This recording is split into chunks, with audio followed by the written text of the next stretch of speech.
C'est la chronique humoristique de notre Antoine National.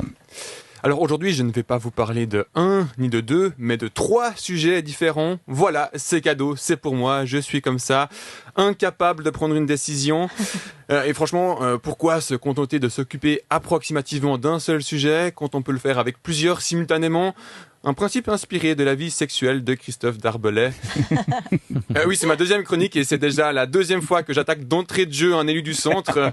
C'est ma petite stratégie pour éviter qu'on me reproche d'être trop à gauche ou trop à droite. Taper pile au milieu dans les burnes de Christophe Darbelet. Et de toute façon, on est à Lausanne, donc dans le cas où l'ensemble des électeurs vaudois du centre décideraient de venir m'attaquer, même en étant seul, je resterai en supériorité numérique. Alors pour le premier sujet, on commence avec un peu de botanique.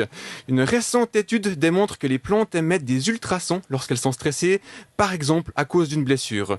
C'est donc officiellement prouvé, même les plants de tomates savent mieux exprimer leurs émotions que la plupart des hommes.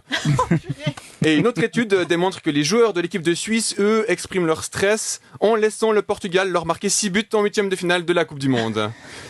En parlant de stress, on sent le regret.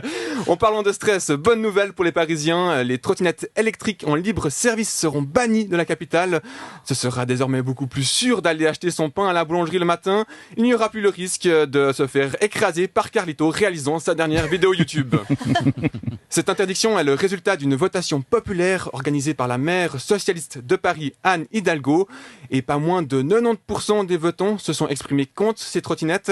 Mais on apprend que ces résultats sont contestés par la Corée du Nord, qui exige le lancement d'une enquête indépendante sur le déroulement de la votation. Néanmoins, ça veut quand même dire que les trottinettes ont récolté 10% des voix, ce qui est à peu près 6 fois plus que le résultat d'Anne Hidalgo à la dernière élection présidentielle. À ce stade, pour la prochaine élection en 2027, le Parti socialiste aurait meilleur ton que son candidat, soit un tricycle. Il aurait plus de chances de passer au second tour. Et on revient en Suisse, où la politique fribourgeoise déchaîne les passions. Oui, moi aussi, ça m'a surpris. Mais je ne pouvais pas passer à côté de la polémique de la semaine. Le comité du PLR gruyérien s'est attiré les foudres de la jeunesse socialiste à cause du non-respect de certaines valeurs culturelles. Alors non, ils n'ont pas fait une fondue moitié gruyère, moitié vache qui rit. Mais c'est à peu près aussi débile. Ils se sont déguisés en chinois. Alors, on ne le rappellera jamais assez, les humains ne sont pas des déguisements. Petite astuce pour s'y retrouver, si vous avez la capacité de vous confectionner un déguisement, félicitations, vous êtes déjà un humain et ça ne sert donc à rien de vous confectionner un déguisement d'humain. C'est comme si une sauterelle se déguisait en sauterelle, ça ne fait aucun sens. Et cette remarque est aussi valable pour les jeunes socialistes. En effet, le lendemain, on a retrouvé une photo d'une candidate socialiste déguisée en amérindienne. Et c'est dommage, il y avait pourtant d'autres choix possibles. Elle aurait par exemple pu se déguiser en Hermione et utiliser son balai pour balayer devant sa porte.